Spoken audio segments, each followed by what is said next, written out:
Hello, good evening, नमस्कार दोस्तों। मेरा नाम है ब्रिजेश कुमार और करंट अफेयर्स के इस चौथे लेक्चर में आप लोगों का स्वागत है। तो चलिए बिना किसी देरी के शुरू करते हैं।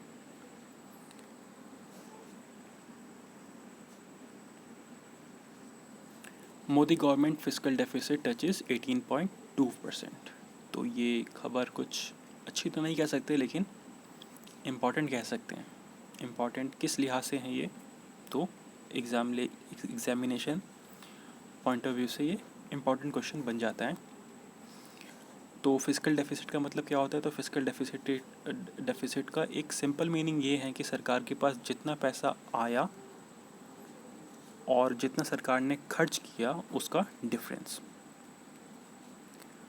तो इसमें आप अगर हमें सिंपल मीनिंग में इसको समझना है तो हम ये कह सकते हैं कि अगर सरकार के पास 100 रुपीज़ आए और 18.2% का फिस्कल डेफिसिट हुआ, यानी कि सरकार ने 118.2 रुपीज़ का खर्चा किया, यानी कि जो मेन हमारे पास जो बैलेंस है वो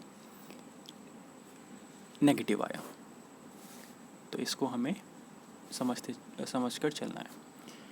तो आप फर्स्ट पॉइंट में जैसे कि पढ़ सकते हैं, टोटल फिस्कल डेफिसिट हुआ 2.74 करोड़ का, यानी कि ये 18.2 2.74 करोड़ को ही शो करता है। The data was release by controller general of accounts. Controller general of accounts के द्वारा डाटा दिया गया है। और लास्ट ईयर तो आप जान के हैरान हो जाएंगे, जो फिस्कल डेफिसिट था वो 83.2% का था, जिसके अंदर 6.62 लाख करोड़ एक्स्ट्रा खर्च हुए थे, जितना प्रोजेक्ट किया था उससे ज़्यादा। तो ये अच्छी खबर नहीं थी। और लास्ट ईयर जो मेजर रीज़न था इसका वो यही था कि लॉकडाउन था, बिजनेसेस ठप पड़े थे, टैक्स काफ़ी कट भी किया गया था, प्लस टैक्सेस बहुत लोग नहीं भी टाइम पे जमा कर पाए थे। इस वजह से सरकार को अपने जो रिजर्व्स थे उसमें से पैसा निकालना पड़ा। नेक्स्ट ईयर जो फिस्कल डेफिसिट का प्रोजेक्टेड है वो है 6.8%, यानी कि नेक्स्ट ईयर भी सरकार फिस्कल डेफिसिट में जाएगी, पर उस बार 6.8% का उसने अज्यूम किया है कि इतना जा सकता है, जो कि ठीक है। 18.2% से तो बहुत 83.2 और 18.2% से तो बहुत अच्छा है 6.8, और ये जितना कम हो उतना अच्छा होता है एक इकनॉमी के लिए। चलिए नेक्स्ट चलते हैं। हाँ, तो फिस्कल डेफिसिट आप देख सकते हैं, जितना सरकार के पास रेवेन्यू आया उससे ज़्यादा सरकार ने खर्च कर दिया, तो इसे ही फिस्कल डेफिसिट कहते हैं। Haryana government lowers power tariff. Haryana government ने अपने पावर रेट्स में कटौती की है, और कितने पैसे से कटौती करी है? 37 पैसा से। मुझे तो लगता है कि उत्तर प्रदेश और मध्य प्रदेश की सरकारों को भी हरियाणा सरकार से कुछ सीखना चाहिए। तो चलिए नेक्स्ट पे चलते हैं, और इसमें कुछ ज़्यादा इम्पोर्टेंट नहीं है। Next, Gujarat eight top in terms of vaccination. तो गुजरात ने उस लिस्ट को टॉप कर लिया है वैक्सीनेशन देने वाली। ऐसा कहा जा रहा है कि गुजरात ने अपने मोर देन 50% पॉपुलेशन को वैक्सीनेट कर दिया है। ठीक है, और उनका डेली एवरेज भी काफ़ी अच्छा है। 3.78 लाख डेली ये लोगों को वैक्सीन लगा रहे हैं। ठीक है, नेक्स्ट चलते हैं। S N Ghormade, vice chief of Indian army. तो हमारे पास जो हमारे वाइस चीफ हैं इंडियन नेवी के, वो अब कौन बन गए हैं? एसएन घोरमेड जी। तो ही succeeded vice admiral ji Ashok Kumar. पहले कौन थे? जी अशोक कुमार, और ये अब उनके बाद ये आए हैं। ही अवॉर्डेड द अति वशिष्ठ सेवा मेडल इन 2017 एंड नौसेना medal in 2007 by president of India. तो इनको ये सब मेडल्स भी मिल चुके हैं। ठीक है, ये हमारे एसएन गवर्नमेंट जी हैं। चलिए नेक्स्ट पे चलते हैं। Vandana first hockey player to score hat trick.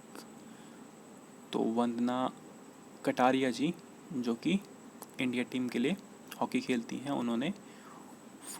उनको रिकॉर्ड मिला है फर्स्ट हॉकी प्लेयर का जिसने हैट्रिक मारी हो। हॉकी में भी आप जानते हैं हमें बॉल को पोस्ट से गोल करना होता है, और लगातार इन्होंने 3 गोल खुद ही किए हैं। इससे पहले ये रियो ओलंपिक्स में भी हिस्सा ले चुकी हैं। नेक्स्ट ये हैं हमारी Vandana Kataria ji. PM Modi to launch e rupees on August 2। ये न्यूज़ हमारे लिए थोड़ी सी इम्पॉर्टेंट हो जाती हैं, और इसके इम्पॉर्टेंट होने का रीज़न ये है कि ये एग्ज़ाम पॉइंट ऑफ व्यू से तो बहुत इंपॉर्टेंट है, प्लस लाइफ के पॉइंट ऑफ व्यू से भी बहुत इंपॉर्टेंट है। तो ये ई-रुपीस क्या है?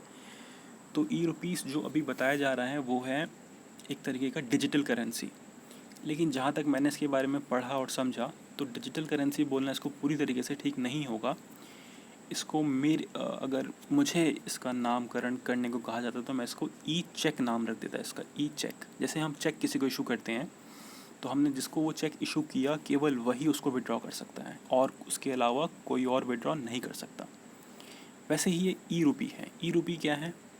तो आप सपोज़ कीजिए मैंने आपको ई रुपी इशू किया, तो जब मैं आपको ई रुपी इशू करूँगा तो मैं डायरेक्ट आपको इशू नहीं करूँगा।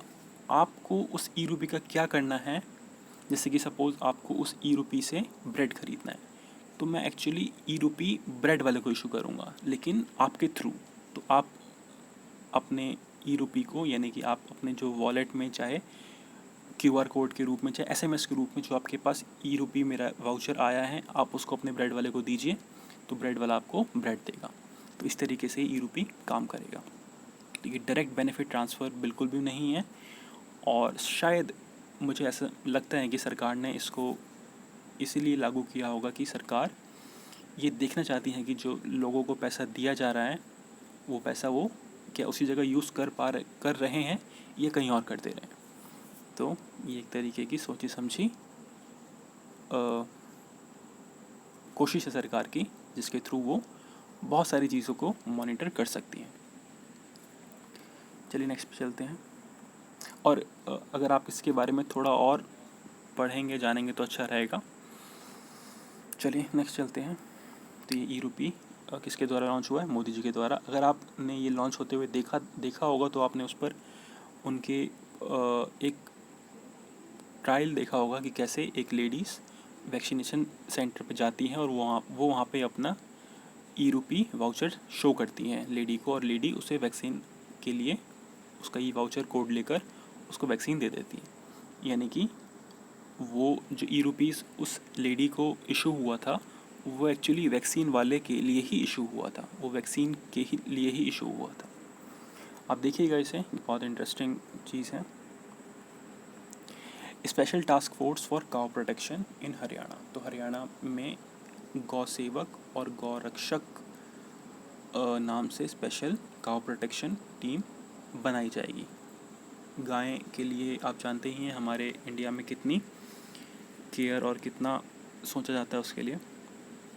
तो ये एक टीम रहेगी जो कि काउ स्लॉटर, काउ स्मगलिंग के ऊपर खास नज़र रखेगी, और जहाँ भी होगा वहाँ पे इसको रोकेगी। हरियाणा के बारे में तो आप जानते ही हैं, वहाँ के CM हैं Shri Manohar Lal Khattar ji. Next, Anand Radhakrishnan wins Eisner award. तो ये इस्नर अवार्ड हैं, ये एक्चुअली कॉमिक फील्ड में दिया जाता है, और कॉमिक फील्ड में भी किसको दिया जाता है? क्रिएटिव आर्टिस्ट को दिया जाता है, जो कि अपने क्रिएटिविटी से अच्छा काम करते हैं।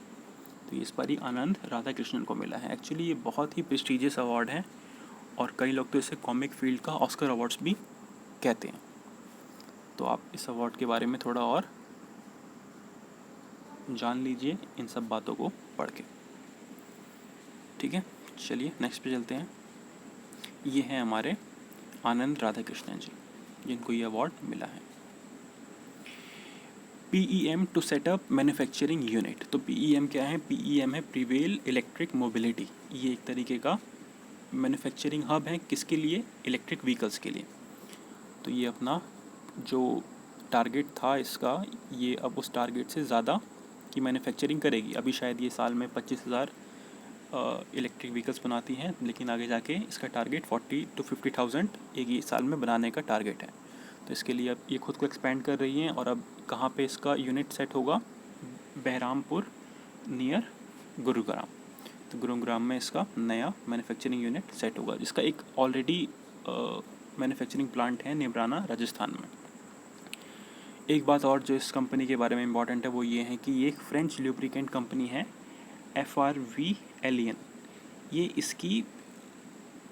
इसका ही सब्सिडरी कंपनी है, यानी कि मतलब दोनों जॉइंट कंपनी से आप कह सकते हैं ऐसा। एक फ्रेंच में ऑपरेट करता है, एक इंडिया में ऑपरेट करता है। फ्रेंच में जो है वो ल्यूब्रिकेटिंग ऑयल बेचता है, वो इंडिया में भी ल्यूब्रिकेटिंग ऑयल के उसके ब्रांचेस हैं, लेकिन इंडिया में जो मेन उसका सेटअप है वो है प्रिवेल इलेक्ट्रिक मोबिलिटी, जो कि इलेक्ट्रिक व्हीकल्स की को मैन्युफैक्चर करता है। ये इनकी फैक्ट्री है। First good trains leaves for Bangladesh. तो बांग्लादेश के लिए पहली गुड्स ट्रेन, गुड्स यानी कि जो जिसमें लगेज सामान होता है, वो लगेज नहीं कह सकते, हम कह सकते हैं गुड्स, जो अनाज हो गया या और भी बहुत यूज़फुल चीज़ें हो गई जिनको यहाँ के ट्रेडर्स वहाँ भेजते हैं और प्रॉफिट कमाते हैं, और वो बांग्लादेश के लिए रवाना हो गई। और ये कहाँ से हुई? हल्दीबाड़ी और चीलाहाटी रेल लिंक से। ठीक है, और ये रेल लिंक काफ़ी समय बाद अब ऑपरेशनल हुआ है। ये वो गुड्स ट्रेन है। चलिए नेक्स्ट पे चलते हैं। Uttarakhand first orchid conservation centre. तो ये ऑर्चिड फ्लावर्स जो काफ़ी कह सकते हैं महंगे भी होते हैं, प्लस काफ़ी देखने में अच्छे भी लगते हैं, इनके लिए एक सेंटर बना है, इनके कंजर्वेशन के लिए एक सेंटर बना है। कहाँ? उत्तराखंड में। और उत्तराखंड में किधर? उत्तराखंड में चमोली डिस्ट्रिक्ट के अंदर। ठीक है, और ये कब इनॉग्रेट किया गया था? 30 जुलाई को। बस इसमें और कुछ इम्पोर्टेंट नहीं है। ये ऑर्चिड प्लांट्स होते हैं, आपने कभी किसी फंक्शन में देखे भी होंगे। इनका यूज़ काफ़ी कम होता है क्योंकि ये एक्सपेंसिव होते हैं। तो चलिए आज के लिए बस इतना ही। मैं उम्मीद करता हूँ कि आपको ये वीडियो पसंद आई होगी। आप इसे लाइक कर सकते हैं, सब्सक्राइब भी कर सकते हैं चैनल को, और वीडियो शेयर भी कर सकते हैं अपने उन दोस्तों के साथ जिन्हें जो भी आने वाले कॉम्पिटिटिव एग्ज़ाम्स की तैयारी कर रहे हैं।